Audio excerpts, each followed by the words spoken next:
What's up, witches? It's me, Luna, and spring has returned to Northeast Ohio as I shoot this, and I made the mistake yesterday of going out on a glorious sunny spring day just to the store and back with windows open. And about an hour after I got back, I found out that the pollen levels were extremely high and the air quality was shit, and I found that out because I got my ass kicked. So today, I had to wash my hair, and the choice was either dry my hair and use up all the energy that I have for a day, or go swamp witch, so you see what happens. Anyhow, I'm here for an unboxing today, and shout out to my patrons. I have a couple new ones, and of course, I don't have their names in my mind right now, but Delcy, and Govinda, I think. Anyway, you know who you are. And your wonderful patronage has allowed me to purchase this deck this month. And it's shiny. And it makes the colors wash out. And I'm very sorry about that. But there's not much I can do. This is Tarot of the Owls by Pamela Chen. Art by Elizabeth Alba. I like that they have the artist's name listed first here. And we have an owl. I'm guessing this is going to be the Magician. What's your guess? Tarot of the Owls includes a 224-page book and 78-card deck. This is Llewellyn, and it is just released this year. Spread your wings and fly into the realm of mystical owls. Unlock your intuition with wisdom from owls of all shapes and sizes. This Rider-Waite-Smith-based deck features spectacular artwork by Elizabeth Alba and a companion guide by Pamela Chen. You'll connect with the four parliaments of the, I love it that it's parliaments, of the minor arcana, great horned, burrowing, barn, and snowy owls. Awesome. The unique members of the major arcana and the royal owls of the court cards. Tarot of the Owls teaches you how to use their insight to conquer daily challenges and create the life you truly desire. Now we have, I'm assuming this is a major. Looks like the Fool. We have the Queen of Wands there and the Four of Swords. So they give us one of each of those. But I love that they call it the Parliament. And if you are a nerd and you grew up with the Chronicles of Narnia, you will recognize that from, is it no, it's not Dawn Treader.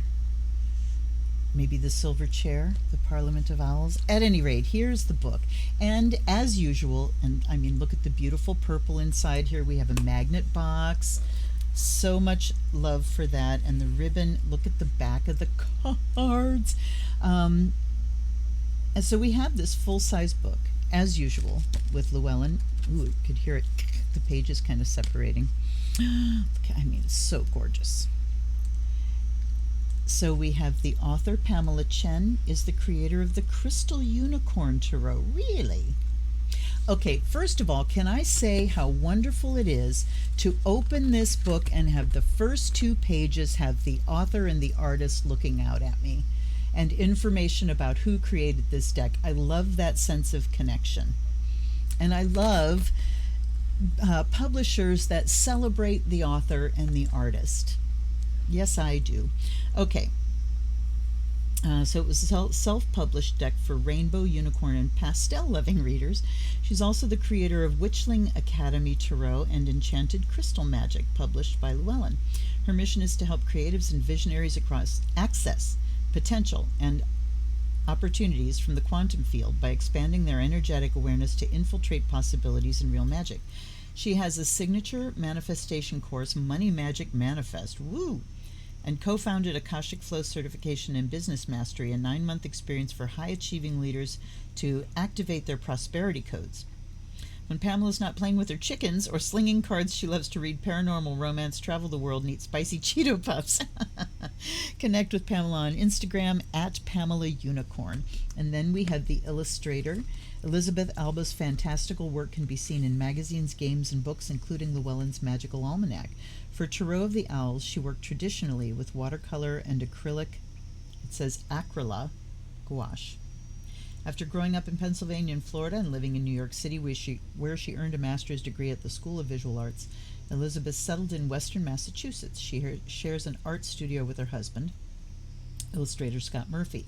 If she's not lost within a creation on her desk, she's usually found wrangling their two kids, Sam and Charlie, reading, checking out antique shops and museums, playing board games and puzzles, or traveling. Find her on Facebook, Instagram, Twitter, and www.albaillustration.com. All right. Honor to the artist and the author. And we have, interesting that we've got this beautiful color, and then we do another faceplate here.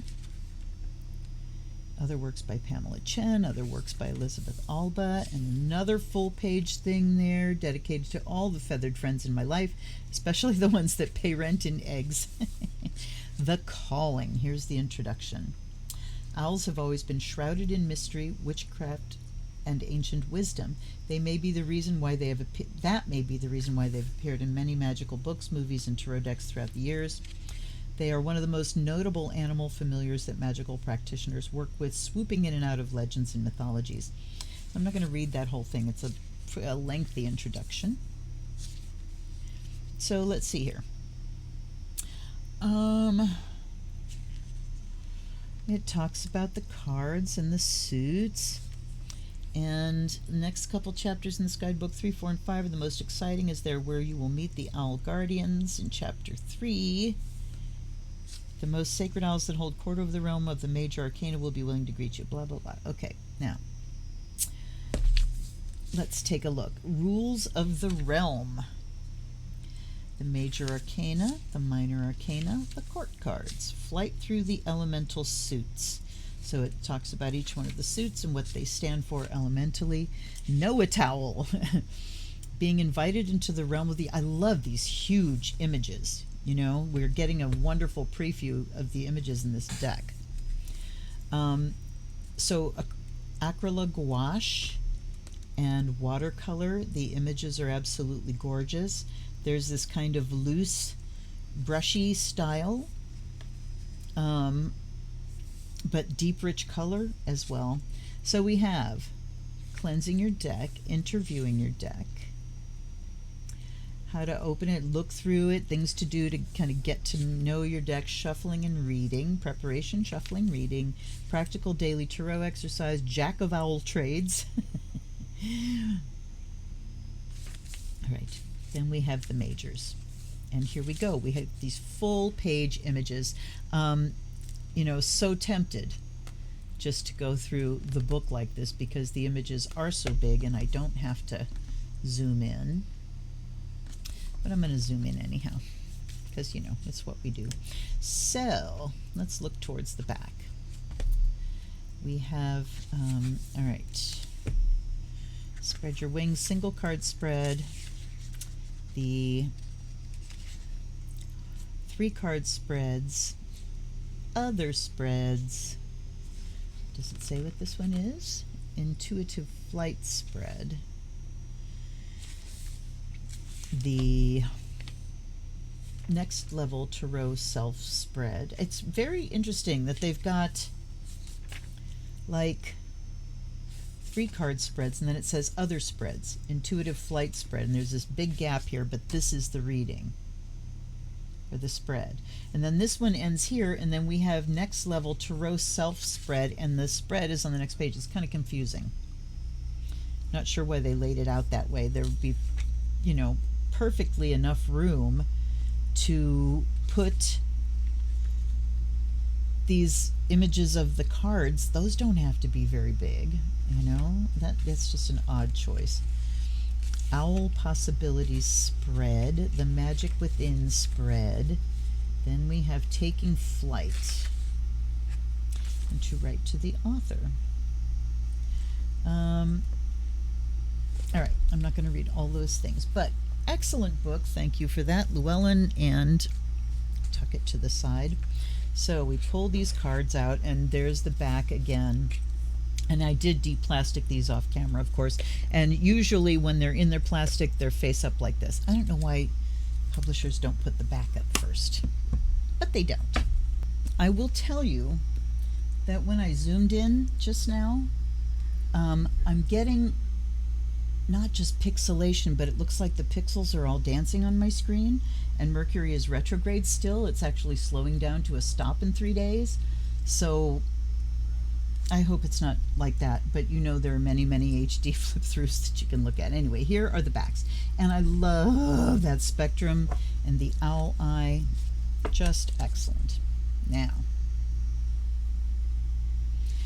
unfortunately, it is the glossiness that brings me problems. Anyway, the Fool. So we have what looks like a baby-ish owl, still kind of downy, and stepping off into the void here, and there's a little squirrel. And yes, that is the Magician, but oh look.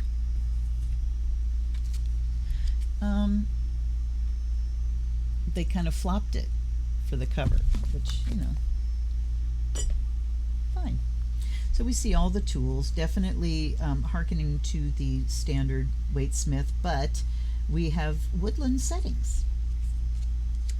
And here's the High Priestess. I thought that's what she might be. Look how beautiful.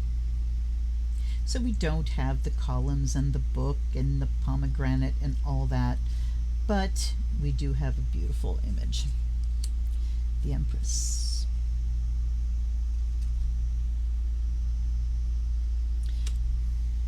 And as ever, I'm having to fuck around so much with my lights. So you can get a good view here. Here's the Empress. She's got jewels and things and rich cushions and a starry crown, and she's kind of green looking. Here's the Emperor. We have the ram's head, so he's recognizable by that. And the Ankh. Here's the Hierophant. There's a familiar image. You know, Hierophant's usually got his right hand up, so we've got the wing up. Cute. The Lovers. Oh, lots of fruit and flowers and trees. It's beautiful. Here's the Chariot being pulled by cats. Strength. The Hermit. I like this image too. Wheel of Fortune. Ooh, look at, we've got the Taro Rota blah blah thingy. And the Hebrew letters on the windmill. Here's Justice. Look at his head. He got his head all twisted upside down. I love the swords with the wings on them. The Hanged Man. And I'm glad they didn't go with like the hanged owl, you know, trying to make it consistent throughout. You can use the regular names, that's fine. Here's Death. Oof. Look at the dead owls. Oh. And the kind of skull face on the owl version of the Grim Reaper. Wow. I know that's not going to help much. Anyway, cool image. Here's Temperance. He's kind of taking his wing and splashing the water. So we haven't gone for a strictly, you know, to the letter reproduction of Waite-Smith, just with owls. Here's the Devil. Look at him holding the mice. Amazing. The Tower. So the lightning is striking a nest up in a tree, but it's on these rocks here, and you can see things crumbling out from underneath. Here's the star. Ah, beautiful. The moon. Okay, I see. We have a rabbit and a chipmunk, and there's a crayfish. The sun. Oh. Judgment, another green owl. So we're obviously not going for, you know, total realism with the owls. We're using symbolic color language. Here's the World. So this one's very simplified. It would be nice to see, you know, the fixed signs or something, but we just have the owl sitting on the globe. And I guess that's sufficient. Here's the Ace of Wands. Look how cute. Whew. It's humid. And we have the stick coming up, so we know it's a wand, and here's the Two of Wands. I want to see something real quick in the book when they were describing the suits. Let's see what kind of information they gave us. Wands out. Okay, in the suit of Wands, owls will be red and peach-colored, great horned owls. So I was looking for like the types of owls, but they're going to give us colors too. Then the sword owls is comprised of blue, white, and gray snowy owls. The pentacles are portrayed as mint green and yellow burrowing owls, perfect for Earth. And then the cups owls are pink and purple barn owls. Okay. So there's the 2, there's the 3, and we can definitely see, you know, the hints of Waite Smith here. The 4, aww. The 5. I really like that image. The 6.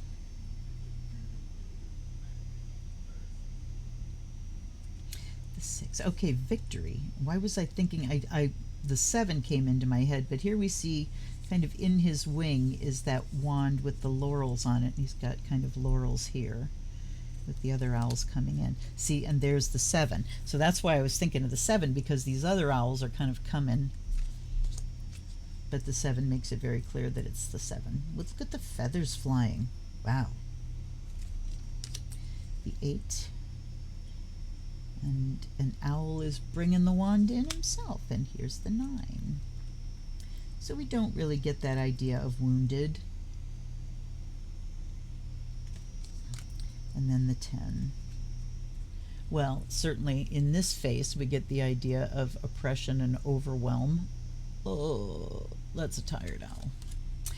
Oh, and then we go straight to the Ace of Swords. So we have the courts separated out here as well. So here's the Ace of Swords, that beautiful sword with the wings.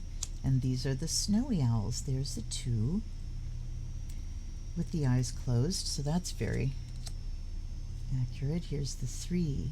And look what they did. They put a tree with a heart-shaped hole and the swords piercing there. 4.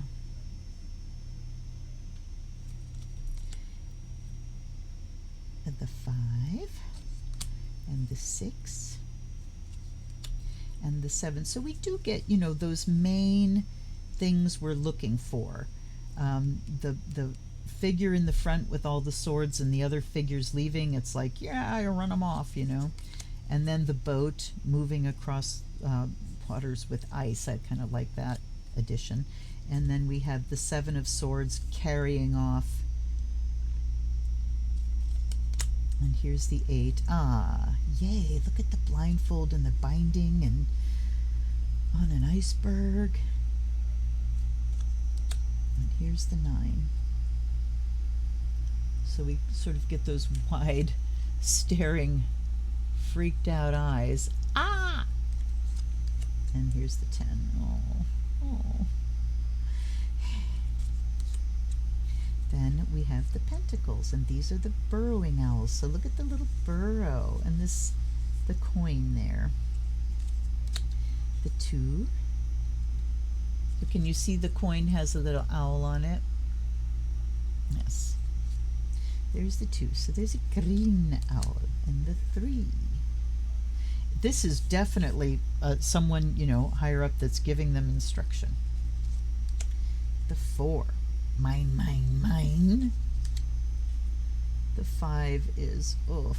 Yep, wings are bound, foot is bound. Oh, 6. I'm feeling sorry for the birds, you guys. Don't make fun. The 7. I thought, oh yeah, green and yellow. They do have some yellow in them. And there's the 8. Polish it up. Ooh, look at the other ones. They're shining. They're shining and sparkling because he's working. 9 of Pentacles and the 10. Happy, happy. Then we have the cups, and you can see the color on the shells. the colors that the rest of the owls are going to be. All the babies are white. There's the Ace of Cups, the Two of Cups. Oh, and these are the barn owls. The 3. You know, if you didn't see the cups, you would think they were attacking each other. But we see the cups, and we know what 3 of Cups means. So here's the 4. No. And the 5. 6. Let's see, got worms, cups full of worms and bugs and snails. So, and then we have the 7. We have owls, rainbow, snake, birdhouse, jewels, mice, and a dragon. So just slightly owlier versions of the normal things. Here's the 8 of Cups. I'll fly away. Here's the 9, the wish card. Look at his fancy hat. And the 10. And here's the Page of Wands. He's got a lizard. And the Page of Swords. Ooh, look, he's got that, like the Page of Swords in the Hanson Roberts, has a distinct look of fear in his eyes, fear and trepidation and being on guard, and I see that here too. Even though you would think it's kind of harder to show emotion in an owl's face, I can see it. Oh, and we're going through all the pages. So this is a little bit of a sidestep. And the Page of Cups. And then we have the Knight of Wands, and you can see there's the fish coming out of the cup. As usual, the Knight of Wands, he's got a lizard. The Knight of Swords is zooming in for something with the claws forward. You know? Yeah. The Knight of Pentacles. Stepping off. And the Knight of Cups. Look how beautiful. Then we have the Queens. Here's the Queen of Wands, the Queen of Swords, Pentacles, and Cups. Then we have the Kings,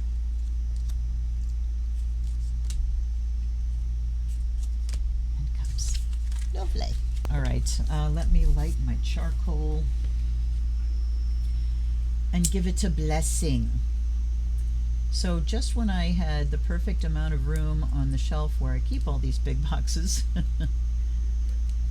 I get another big box deck. And I don't know why, even knowing, did I know it was Llewellyn? Did I pay that much attention? I think I did, but even knowing it was Llewellyn, I don't know why I was expecting a tuck box instead of a big magnet box.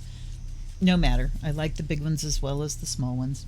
Let's go here. So it's, another Llewellyn deck. It's not wildly inventive and different, but are we always looking for wildly different? No. By fire and air may you be purified and charged. Let's get the book too. Cards are the most important thing, though. And by water, I hardly have any water in there. By water and earth may you be blessed and made whole. There's certainly salt in the bottom there. And by the sound of the bell may the spirit within you awaken.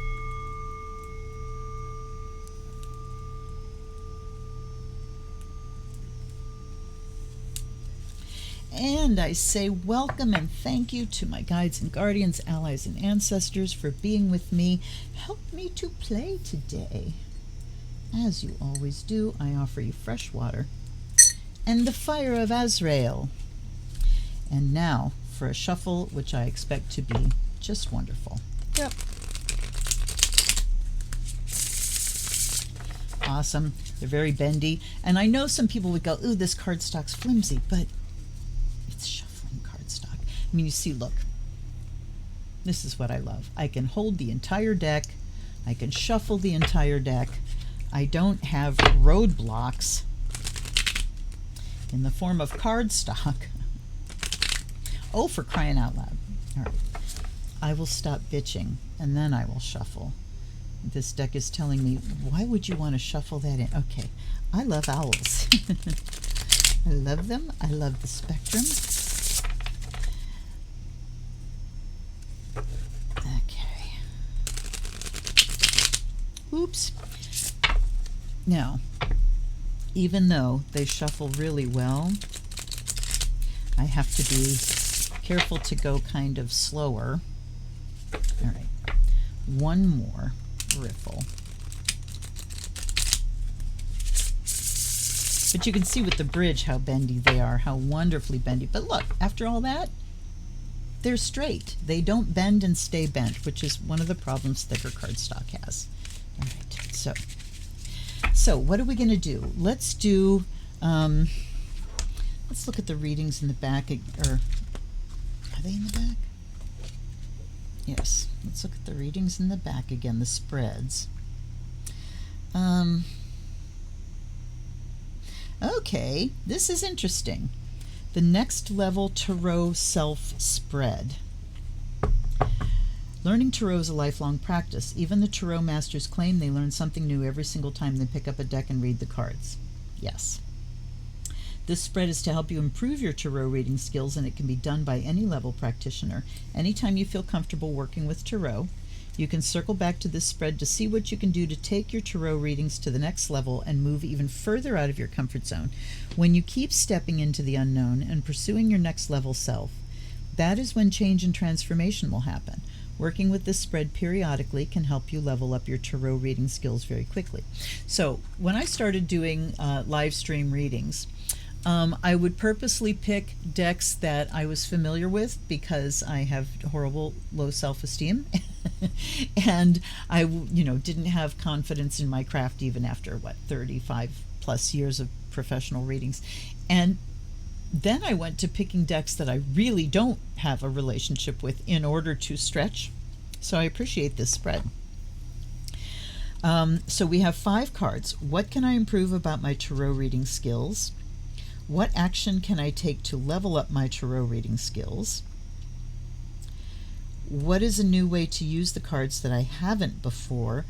Which card do I need to work with on a deeper level? And what is a card that I need to pay attention to right now? Okay, I am going to split and pick, because no matter, even though we have a very good shuffle, splitting and picking, this one doesn't want to go back in, so that's our number 1.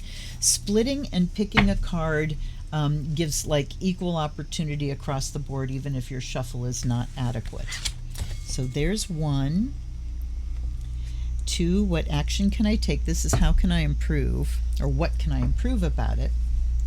What action can I take to improve? What is a new way to use the cards that I haven't done before? And I'm going to cut them again. What's a new way to use the cards that I haven't done before? And that's there. Which card do I need to work with on a deeper level? And what is a card that I need to pay attention to right now?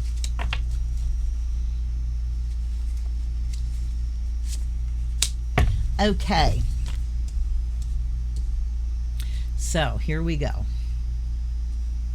Let's do a little bit more Fire of Azrael. And it always interests me when an author includes spreads with very specific categories, because sometimes their cards and the meanings as they're written in the book make it so they are very difficult to fit to the question, So we'll see how this goes. What can I improve about my tarot reading skills? The Fool.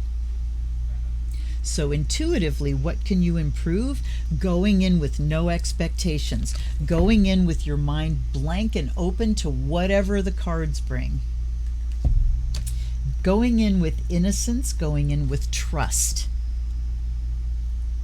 Trusting your skills. Okay. So let's read the whole thing for this first major.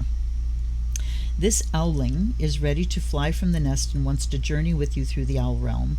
All packed and ready, this fledgling and her best friend are ready for their first adventure away from the nest. Her feathers have grown in, her eyes are sharp, and she is ready to experience the world. She's been curious for a long time now, sitting in a tree and wondering what parliament she will belong to and who she will become. This soon-to-be owl guardian knows that in order to discover her identity, she's going to have to take the leap right now. Upright owl wisdom. So remember, this is the question here is, what can I improve? Are you really taking a leap of faith, or have you been working up to this moment? This moment could actually be an easy step into your future. While it might seem that you're diving off a cliff or a tree branch, you've been waiting for this moment. You've been prepping for a new adventure, and now it's being presented to you. Even if you don't know where it will take you or what will happen, you know that it is something you have to do. To others, this may seem like a foolish choice, but you know that infinite possibilities are waiting for you on this path, and you're ready for it. Now, there's nothing wrong with the writing. It's great. But this would narrow the interpretation down to there's a new adventure and you have to leap into it. You know, you're at a moment where you need to take a leap of faith, but maybe you've been working and it's a new, it's all new adventure stuff.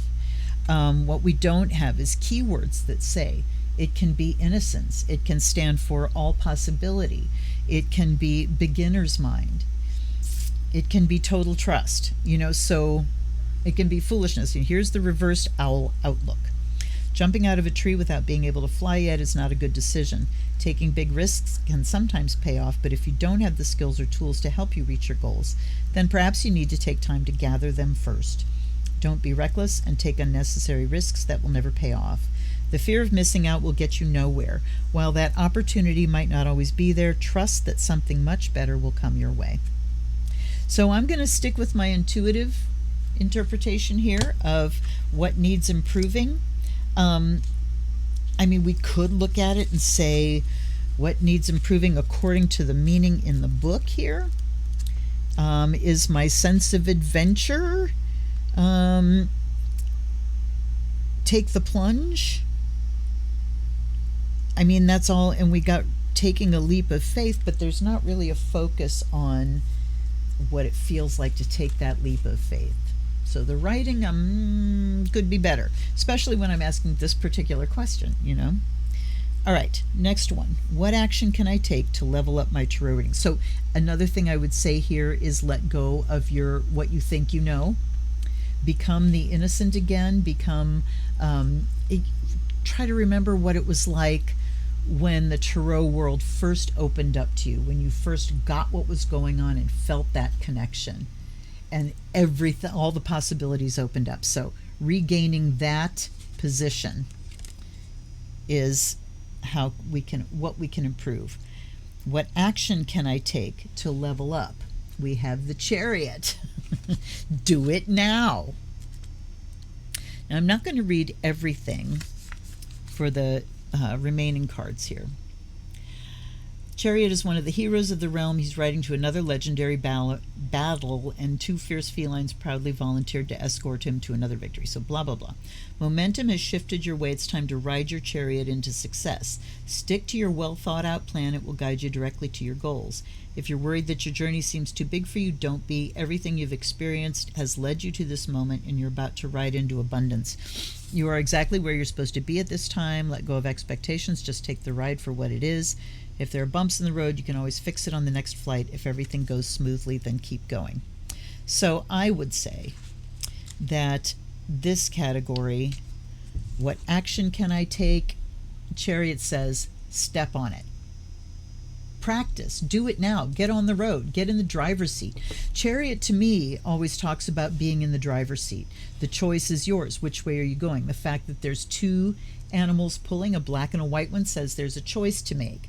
And which one do you want to go ahead? But it being the Chariot, it says you must make the choice. It's an action card. All right, third question. What is a new way to use the cards that I haven't before? And we have the Ten of Cups. This one's going to be interesting because what is a way to use them that I haven't before? How is this card going to tell us the answer to that question? So remember, keep that question like right here. This is what can be difficult because you start reading the interpretation is going to drag you in a certain direction here. And you've got to almost fight to keep the question in your mind so you can pull out the pertinent information. So, I've already forgotten the question. Okay, no. What is a new way to use them that I haven't before? New way to use them. It's your time to fly joyfully under the rainbow with your family and friends. Congratulations on completing one of your biggest goals. An important reminder from the Owl Guardians. Remember that divine happiness is not only the memory that you make on or being successful on paper. When you share the excitement with others is when you will feel truly fulfilled. There's our answer. Gather your feathered friends and celebrate your massive win. So how can I do this that I haven't done before? Maybe throw a card party. Maybe throw, I had friends, witchy friends way back in the 80s that threw a Victorian tea party. And we all brought stuff, and I brought cards and, read for people. So open it up to your friends. Go at it in a more fun way, a loving way. Yeah, but it's certainly talking about celebration and with family and friends and using them in that way. So it's something that, if it's something that you've kept kind of to yourself, maybe it's time to branch out, as long as your family is safe about this stuff. If you're in a family of fundies, go for your friends, not your family, okay? Keep yourself safe. Which card? Oh, you know what? I'm reading these wrong. This is the number 2 card. This is number 3. Oh, shit. All right, so if the action I can take to level up is the Queen of Pentacles, does it make sense? Uh-oh. Now, do we get fussy? No, we go with what makes sense. Queen of Pentacles, time to step out into the community and lead. Queen. All right, I'm going to read. Queen of Pentacles is patiently sitting on her throne, waiting to speak to the owls of the realm. Her throne room is set up in the lush forest of trees, shrubs, and flowers, blah, blah, blah, blah, blah. It's time to step out into the community and lead, Queen. What you once thought was just a passionate idea will make you money. It is up to you to show up and share what you've been working on with the world.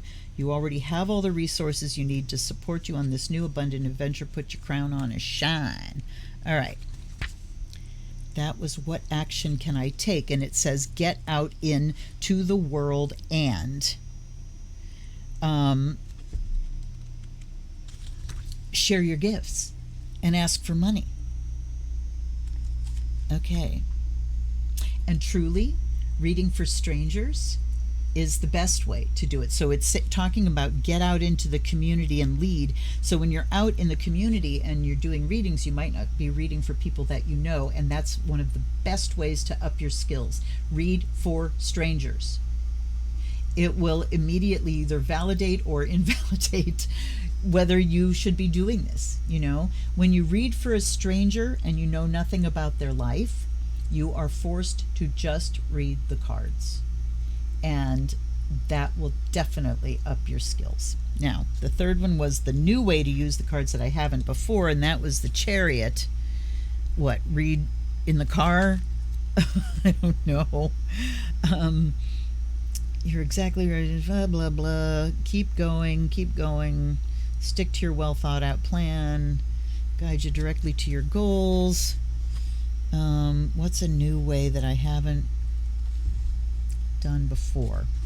I'm having trouble fitting, ding ding, fitting that to this question. A new way to use them that I haven't done before.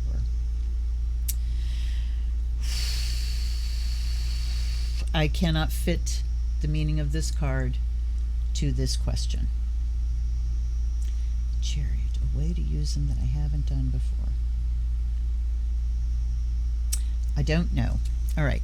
It did fit the other when I was reading them wrong, but you see the problem here with very specific spreads. All right, 3 and number 4, which card do I need to work with on a deeper level? Is the 2 of Wands.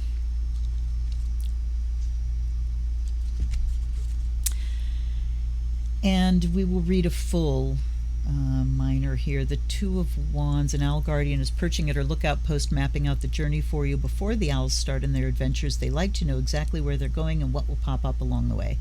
This way they're prepared for a smooth flight. The owls know that when following creative energy, sometimes you can get caught up in the excitement and forget which direction you're heading. All right, so the meaning. Having a detailed plan of action can help you stay focused on achieving your goal. And this was, what card do I need to work with on a deeper level? So we don't really even need to read the meaning of this card. It's just working with it on a deeper level. So the comes right off the rip here, having a detailed plan of action. So what do you need to work more deeply with? Planning and having a detailed plan. Two of Wands is showing you that potentially you have a decision to make. So that's another thing, our decision-making skills. Making the right choice will be easier if you explore the options and conditions of each of the paths first. If you tune into the energies of each opportunity before you make that final decision, it will serve you well. Ask yourself, which am I more passionate about?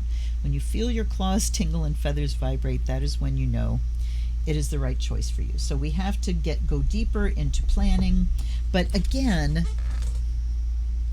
how does this up our tarot reading skills? Okay, well, I know how. And this is the, yes, next level.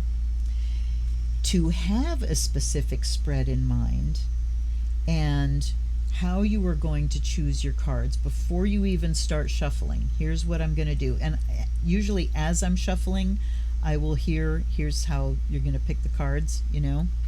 But sometimes I kind of waffle back and forth. So having a detailed plan about, here's the spread I'm using, here's how I'm going to shuffle, here's how I'm going to pick my cards. That can take you further. And then the last one was, what is a card I need? Okay, I need to work with on a deeper level, and then the one I need to pay attention to right now. Is there really a big difference between those two? So we need to pay attention to the Ten of Cups, and that says, you know, family and friends, gather your feathered friends, celebrate your massive win. So we need to pay attention to gathering with family and friends and doing joyful things. I don't know if that really pertains to how do I make my tarot reading better. Pay attention to, I mean, we could go back and say, yeah, you read for your family and friends. I mean, you have to kind of stretch the meanings into the questions. So, it does read. It certainly does read. I think, let me take 3 more here. And I'm going to take them off the top. Let me do a riffle shuffle, and then I will cut, shuffle, and then I will take 3 off the top. For just a general, what do particularly my patrons, but what do my viewers need to know right now?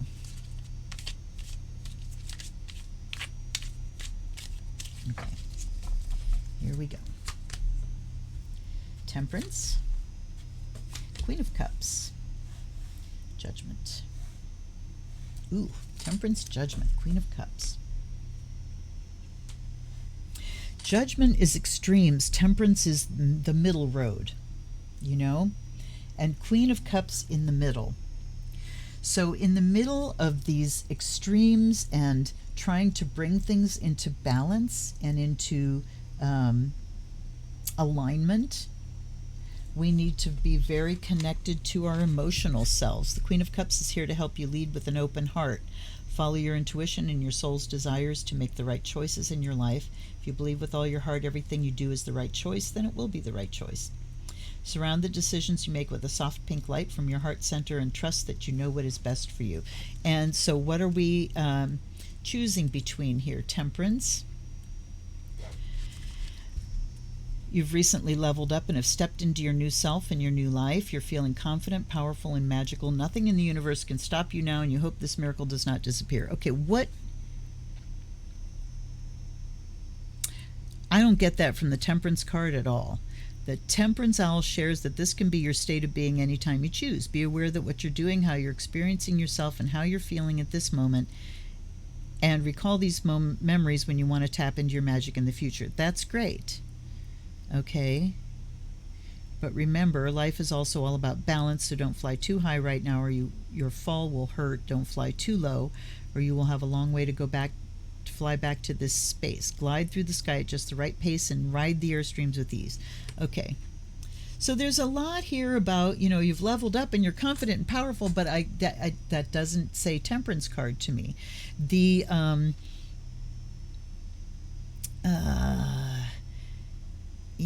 be aware of how you're feeling. It does talk about balance and integration a bit, and then we have Judgment.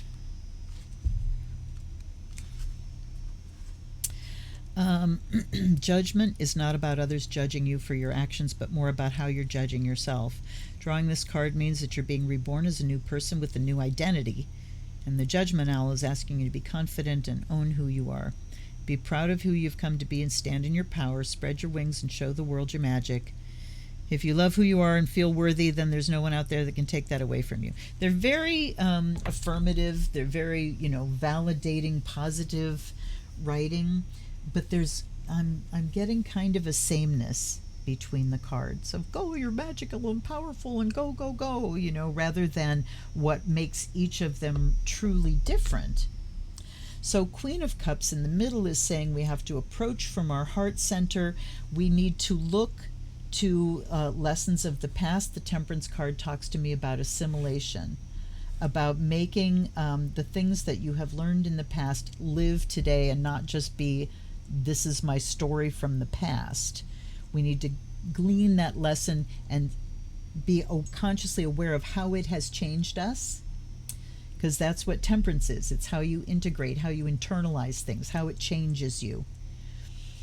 And that's when we find balance. Then we can let go of the storyline and level up. So they did talk about leveling up. Level up because we've added a lesson.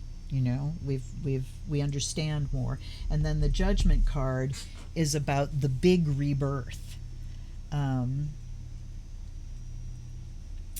That inevitability, those big changes we all go through.